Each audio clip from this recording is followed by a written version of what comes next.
Hi guys, good morning! Welcome sa aking vlog. To this video is magluluto tayo ng lauoy guys. Ang ulam natin sa tanghalian. Ito tawag sa amin dito is lauoy or pwede rin sinabaw na gulay. Ang halo pala natin is mayroon tayong ubi at saka kalabasa. Tapos mayroon tayong sikwa or patula. Tapos mayroon tayong sitaw at saka itong tanglad. Itong tanglad nagpapasarap to sa ating lauoy. At itong sibuyas at luya.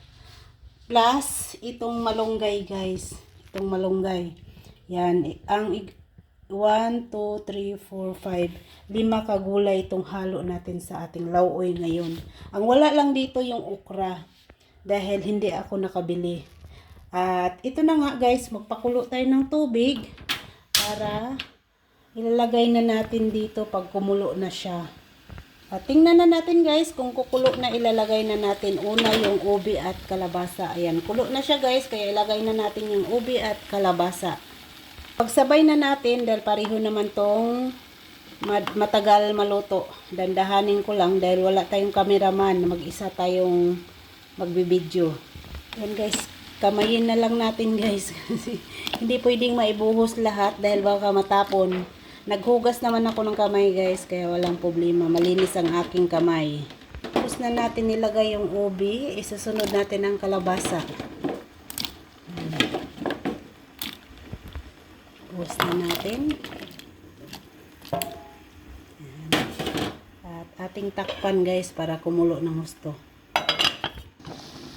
At isunod na natin guys itong tanglad at sibuyas at luya para lumasa po siya ng gusto.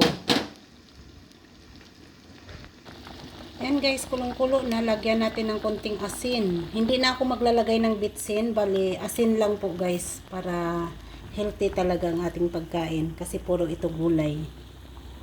At isunod natin guys ang sitaw. Ayan, yung sitaw.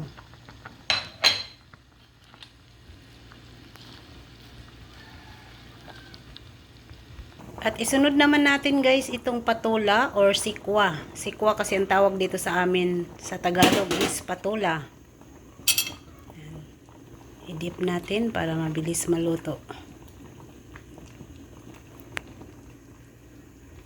Ihalo lang natin guys para mapantay yung luto.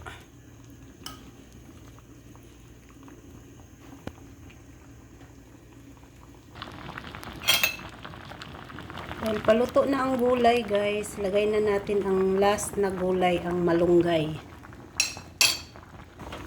Lagay na natin ang malunggay para isang kulo na lang at luto na siya.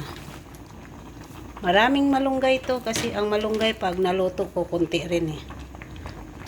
Ito ang masarap na pagkain guys.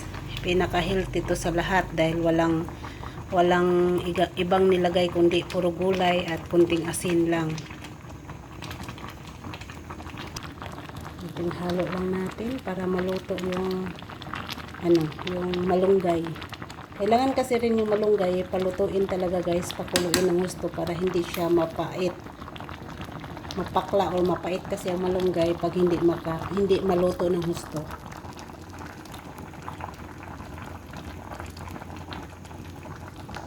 Ayan guys, luto ng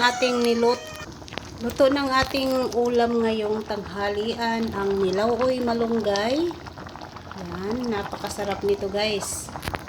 Ito ang masarap na pagkain na hindi ka talaga matakot dahil walang kolesterol at healthy food ito siya guys.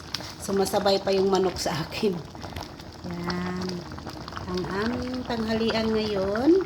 At ako guys, hindi na ako kakain ng rice. Ito lang ang kakainin ko, wala ng rice. Kasi diet nga tayo, kailangan nating lumiit. Kaya ito lang ang pagkain ko ngayon. Dahil ito, kompleto na to guys. May ubi na, may kalabasa. Kaya mabubusog na ako nito. Okay guys, thank you for watching. See you sa aking next vlog. Bye-bye!